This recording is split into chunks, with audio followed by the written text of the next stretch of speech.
নারী বিষয়ক সংস্কার কমিশনের প্রস্তাবনা বা সুপারিশনামা, এই যে সংস্কার প্রস্তাব যেগুলো দেওয়া হয়েছে, এগুলো আইনের মাধ্যমে বাস্তবায়ন করা মানে হলো দেশের সমস্ত মানুষের উপরে এটা বাস্তবায়িত করার চেষ্টা করা। তো এটা কোনো মুসলমানের উপরে যদি বাস্তবায়িত হয়, যে মুসলমান করবে বা করাবে বা সমর্থন করবে সে আর মুসলমানও থাকবে না। এটা সম্পূর্ণ ধর্মীয় অনুশাসন এবং সামাজিক মূল্যবোধের একবারে একটা বিরোধী কাজ।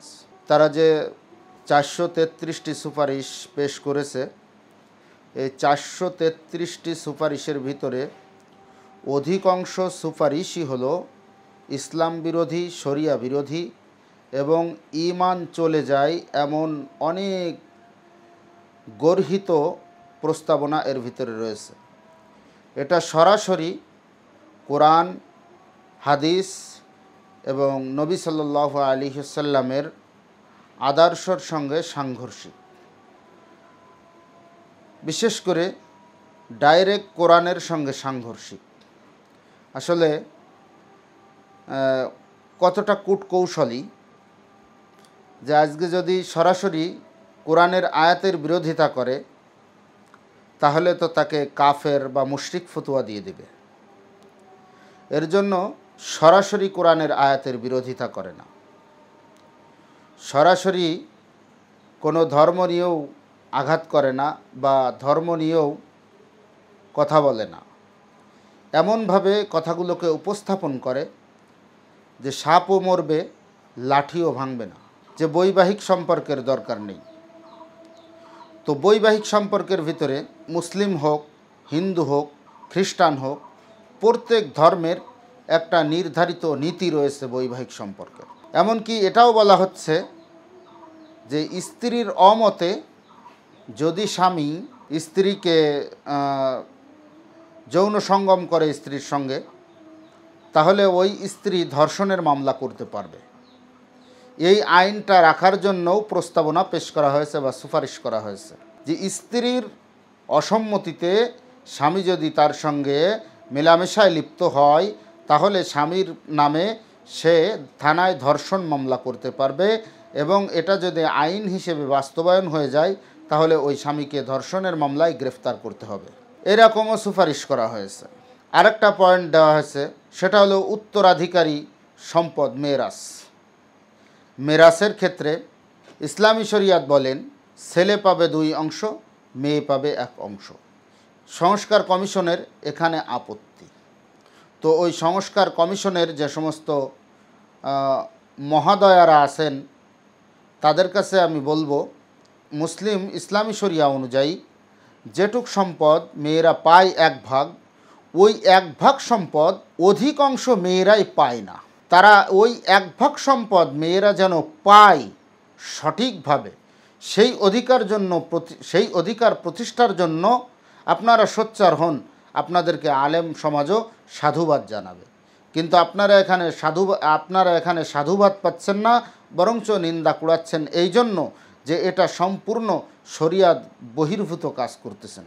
হিন্দুরা মোটেও পায় না, সেখানে কথা বলেননি।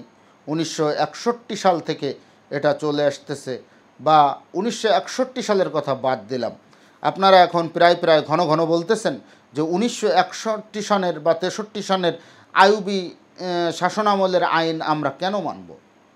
আমরা এখন আমাদের নতুন দেশ হয়েছে, দেশ স্বাধীন হয়েছে, গণ অভ্যুত্থানের পরে আবার এটাকে কেউ কেউ বলে দ্বিতীয় স্বাধীনতা, এই স্বাধীনতাও আমরা পেয়েছি, এখন আমাদেরকে নারী অধিকার দিতে হবে। এই সুপারিশের ভিতরে সুপারিশ করা হয়েছে যে মহিলা যখন তালাক দেওয়া হয়ে যাবে তখন মহিলা পুরুষের সম্পদের অর্ধেক ভাগ পাবে। অর্ধেক কেন? আপনি পুরোটা নেন না, আপনার দেনমোহরের কাগজে লেখা থাকুক যদি স্ত্রীকে তালাক দাও তাহলে তোমার সম্পদের পুরোটা দিয়ে দিতে হবে। এটা দিয়ে দিতে হবে এটা বলে স্বামীর কাছ থেকে সই করে নেন। স্বামী যদি ওই সময় সই দিয়ে দেয় আপনাকে সম্পূর্ণ সম্পদ দিয়ে দেওয়া হবে, এতে কেউ দ্বিমত পোষণ করবে না। আপনি কিন্তু অর্ধেক দিয়ে দেওয়া, এটা সম্পূর্ণ কোরআনের আয়াত বিরোধী, আল্লাহ তাআলার হুকুমের লঙ্ঘন। তালাক যখন স্ত্রী হয়ে যাবে তখন ইসলাম এর সুনির্ধারিত একটা অবকাঠামো দিয়ে দিয়েছেন যে তালাকপ্রাপ্ত মহিলাকে স্বামী কি দিতে বাধ্য। এটা একেবারে সুস্পষ্ট একটা অবকাঠামো ইসলামী শরিয়া এখানে বাস্তবায়ন করেছেন এবং ইসলামী শরিয়া এখানে দিয়েছেন। এখানে উল্টো আপনারা বাস্তবায়ন করতে চান, অর্ধেক দিয়ে দিতে হবে। কেন? আমি অর্ধেকের কথা বলতেছি না, আমি বলতেছি আপনারা পুরোটাই নিয়ে নেন না। স্বামীর যে সম্পদ আছে সব নিয়ে নেন। আপনার কাবিনের কাগজে লেখা থাকুক যে এই স্ত্রীকে যদি তুমি সুস্থ অবস্থায় সজ্ঞানে এই স্ত্রীর সব স্ত্রী পাগল হয়ে গেল না, মাতাল হয়ে গেল না, স্ত্রী পরকিয়া করলো না, বা স্ত্রী অন্য কোনো গুনাহে লিপ্ত হলো না, এটা যদি বলা হতো তো ওখানে সাইন করায় নেন, আপনার সম্পূর্ণ সম্পদ দিয়ে দিক, এতেও কারো কোনো দ্বিমত নেই। কিন্তু আপনি এখানে অর্ধেক ভাগ করার কি? আল্লাহ তাআলা যেটা ভাগ করে দিয়েছেন মুসলমানেরা এটাই মানবে। আল্লাহ তাআলা কোরআনের ভিতরে যেটা বলেছেন, নবী করিম সাল্লাল্লাহু আলাইহি ওয়াসাল্লাম তার জীবদ্দশায় তার আদর্শের ভিতরে যেটা বাস্তবায়ন করেছেন বা বাস্তবায়ন করেছেন অন্য সাহাবায়ে কেরাম, সেটা নবী সাল্লাল্লাহু আলাইহি ওয়াসাল্লাম দেখেছেন, নবী সাল্লাল্লাহু আলাইহি ওয়াসাল্লাম তাতে উদ্বুদ্ধ করেছেন। এই সমস্ত ক্ষেত্রগুলো মুসলমান মানে, মুসলমান বাহিরের অন্য কোনো ভাগ মানে না। এখানে একটি প্রস্তাবনার ভিতরে আনা হয়েছে, সুপারিশের ভিতরে আনা হয়েছে, ধর্ম হলো নারী বৈষম্যের হাতিয়ার। এটাও সম্পূর্ণ কুফরি আকিদা। এই বিশ্বাস যদি কেউ স্থাপন করে তার ঈমান থাকবে না। এখানে নারীর বিষয়ে সংস্কার করতে গিয়ে বলতেছে যে রাষ্ট্রধর্ম ইসলাম থাকবে না। যেহেতু ইসলাম বৈষম্য করে, এই জন্য রাষ্ট্রধর্ম ইসলাম থাকতে পারবে না। বেশ্যাবৃত্তিকে পেশা হিসেবে স্বীকৃতি, অর্থাৎ যারা যৌনকর্মী আছে আমাদের দেশে, তাদেরকে শ্রমিক হিসেবে মর্যাদা দিতে হবে, শ্রমিক হিসেবে লাইসেন্স দিতে হবে।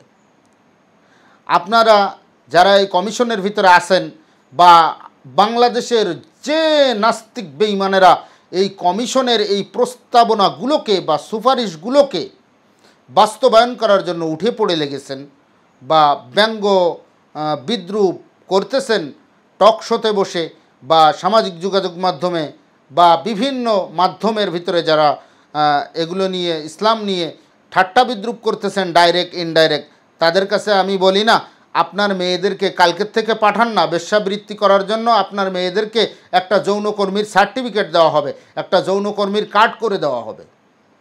বা আপনারা যে কয়জন এই সংস্কার কমিশনের ভিতরে আছেন, তাদেরকে আসলে মুখটা দেখলেই বোঝা যায় যে মনে হয় ওরকম কর্মের ভিতরে কোনো দিন ছিলেন, মনে হয় ওরকম কর্মের ভিতরে কোনো দিন ছিলেন। এর জন্য সেহেতু তখন আপনারা অধিকার পাননি, এখন আবার নতুন করে যে আমাদের সামনে যারা আমাদের অনুজ আসতেছে বা ছোট আসতেছে, ভবিষ্যৎ প্রজন্ম আসতেছে, তাদের জন্য আমরা এই অধিকারটা করে রেখে যাই। দেখলে মনে হয় যেন, আপনাদের কথাবার্তা শুনলে মনে হয় যেন এটা সমকামিতাকে প্রমোট করার একটা প্রস্তাবনা এনেছেন বা সুপারিশ এনেছেন। এই যে সমকামিতাকে প্রমোট করার একটা প্রস্তাবনা এনেছেন, যৌন কর্মীদেরকে শ্রমিক হিসেবে স্বীকৃতি দিতে হবে এটা এনেছেন, বা বিবাহ, তালাক, তারপরে ভরণ পোষণ, উত্তরাধিকার, এই সমস্ত বিষয়গুলো যে এনেছেন, এগুলো সম্পূর্ণ কোরআনের সঙ্গে সাংঘর্ষিক, সম্পূর্ণ কোরআন হাদিসের সঙ্গে সাংঘর্ষিক। আর কোরআন হাদিসের সঙ্গে যদি সাংঘর্ষিক থাকে তাহলে সেটা কখনো মেনে নেওয়া সম্ভব নয়। এই কমিশনের আরও কিছু অনেকগুলো ধারা আছে, 433টা ধারার ভিতরে অনেক ধারাগুলো ইসলাম বিরোধী। আপনারা অনেকেই আপনাদের মনমানসিকতা এর ভিতরে ডাইরেক্ট যদিও বলতেছেন না, কিন্তু ইনডাইরেক্ট আপনাদের ইচ্ছা, এবং আগে আপনাদের মতন এরকম মন মানসিকতার লোকেরা এটাও বলেছে যে একজন পুরুষ যদি 4 জন স্ত্রী রাখতে পারে তাহলে 4 জন মহিলা বা 4 জন পুরুষ কেন রাখতে পারবে না একজন মহিলা? একজন পুরুষ যদি 4টা স্ত্রী রাখতে পারে তাহলে একটা মহিলা কেন 4টা স্বামী রাখতে পারবে না? এটা নারীদের সঙ্গে বৈষম্য। তো আপনাদেরকে ছোট্ট কোরআন হাদিস দিয়ে দলিল দিলাম না, এটা তো সম্পূর্ণ কোরআন বিরোধী একটা কথা। যদিও এটার উপরে বিশ্বাস যে করবে তার ঈমান থাকবে না, বা এরকম কথা যে বলবে তার ঈমান থাকবে না। যেহেতু আপনাদের ঈমান নেই, মুসলমান হওয়ার কোনো সম্ভাবনা নেই, কিন্তু এগুলোকে আপনারা আবার মুসলমানের উপরে চাপিয়ে দেওয়ার ষড়যন্ত্র দরকার কি? আরে আপনি বলতেছেন আইন করা থাক, যে মানবে সে মানবে না, যে মানবে সে মানবে, যে মানবে না সে মানবে না, আইন করা থাক। আমিও তো ওই কথাই বলতেছি। আরে ইসলামী শরিয়ত থাক না, যে মানার সে মানবে, যে মানার সে মানবে না। তাকে কে বলেছে, আপনাকে কে বলেছে ইসলামী শরিয়তকে মানতে? আপনাকে তো কেউ বলেনি। আপনিও যে কথা বলতেছেন যে এটা আইন থাক, যে নারী বিষয়ক সংস্কার কমিশনে যেগুলো দিয়েছেন, আজকে শুনলাম যে শিরিন পারভিন বাতিল, হক বলতে আমার কষ্ট হয়, শিরিন পারভিন বাতিল, উনি বলতেছে যে সংস্কার, ওনার কথাবার্তার ভাব এটা যে কমিশনের আইনগুলো থাক, কিন্তু যে মানবে সে মানবে, আর যে মানবে না সে মানবে না। তো আমিও তো আপনার সুরেই বলতেছি ইসলামী শরিয়তের আইনগুলো থাক না, যার মানার দরকার সে মানুক, যে মানবে না সে মানবে না। আপনার ঘাড়ে কে লাঠি মেরেছে আপনাকে মানার জন্য? আপনার পিতামাতার সম্পদ আপনি অর্ধেক অর্ধেক ভাগ করে নেন না, আপনার ঘাড়ে কে লাঠি মেরেছে? আপনার স্বামী স্ত্রীর সঙ্গে তালাক হয়ে গেলে আপনি যদি কারো কাছ থেকে নিয়ে দিতে পারেন অর্ধেক সম্পদ, নিয়ে দেন না, আপনাকে কে নিষেধ করেছে? কারোর বিবাহ শাদীর দরকার নাই, সংসারের ভিতরে গ্যাঞ্জাম সৃষ্টি করা, বিভেদ সৃষ্টি করার দরকার আপনাদের, তো আপনারা বিভেদ সৃষ্টি করেন না। আপনাদেরকে কে নিষেধ করেছে? আপনাদেরকে তো কেউ নিষেধ করতেছে না, কিন্তু এটা একেবারে আইন হিসাবে বাস্তবায়ন চান। যৌনকর্মীদেরকে আপনারা তাদের শ্রমিক হিসেবে ন্যায্য অধিকার দিতে চান, তাদের একটা ন্যায্য অধিকার আছে, তাদের ন্যায্য অধিকার দিতে চান, তো আপনি তাদের ন্যায্য অধিকার দেন না। আপনাকে কে নিষেধ করেছে তাকে ন্যায্য অধিকার দিতে? কিন্তু আমাদের কাছে ইসলামী শরিয়তের দৃষ্টিতে তাদের ন্যায্য অধিকার হলো তাদেরকে ওই পথ থেকে ফিরিয়ে আনা। এটা হলো ইসলামী শরিয়তের দৃষ্টিতে ন্যায্য অধিকার। আমরা যারা মুসলমান তারা চেষ্টা করব তারা যেন ওই পথ থেকে ফিরে আসে। আর আপনারা যারা বিধর্মী, আপনারা যারা ইসলামকে চোখ পড়ে দেখতে পারেন না, তাদের কাছে তো আপনার যৌনকর্মীদেরকে আপনি শ্রমিক হিসেবে মর্যাদা দিতে চান, তো আপনি আলাদাভাবে শ্রমিক হিসেবে মর্যাদা দেন না। তো ইসলামী শরিয়ত বলে তাদের অধিকার হলো, বা আমাদের করণীয় হলো, আমরা তাদেরকে ফেরানোর চেষ্টা করব, তাদেরকে সুস্থ সমাজে আনার চেষ্টা করব। এটা সব ধর্ম, হিন্দু, মুসলিম, খ্রিস্টান, বৌদ্ধ, ইয়াহুদি, এটা কোনো ধর্মেই যৌনকর্মী সাজা বা যৌনতার অবাধ মেলামেশা, এটা কোনো ধর্মেই এটা সাপোর্ট করে না, বরঞ্চ প্রত্যেক ধর্মই এটাকে নিষেধ করে। কিন্তু এটাকে এক শ্রেণীর নাস্তিকেরা এটাকে প্রমোট করার চেষ্টা করতেছে, এবং সেটাই বাস্তবায়ন করাই আপনাদের উদ্দেশ্য, এবং সেটাই বাস্তবায়ন করতে চাচ্ছেন।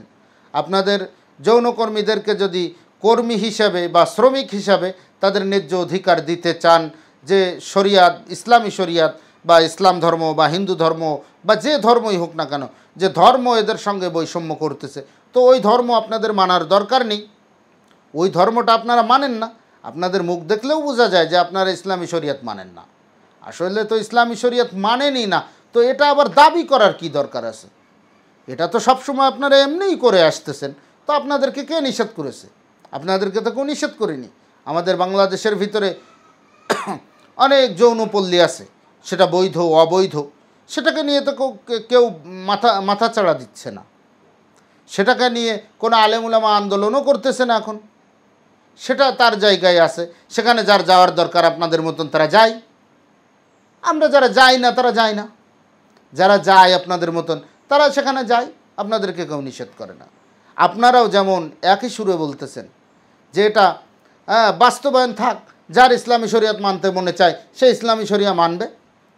আমি বলতে চাই আপনাদের ওই একই সুরে যে ইসলামী শরিয়া মুসলমানের উপরে বাস্তবায়িত থাকবে।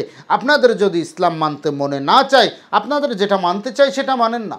কিন্তু এটা মুসলমানের দেশ, সংখ্যাগরিষ্ঠ মানুষ মুসলমান, এখানে সমস্ত সব কিছু মুসলমানের টাকায় চলে।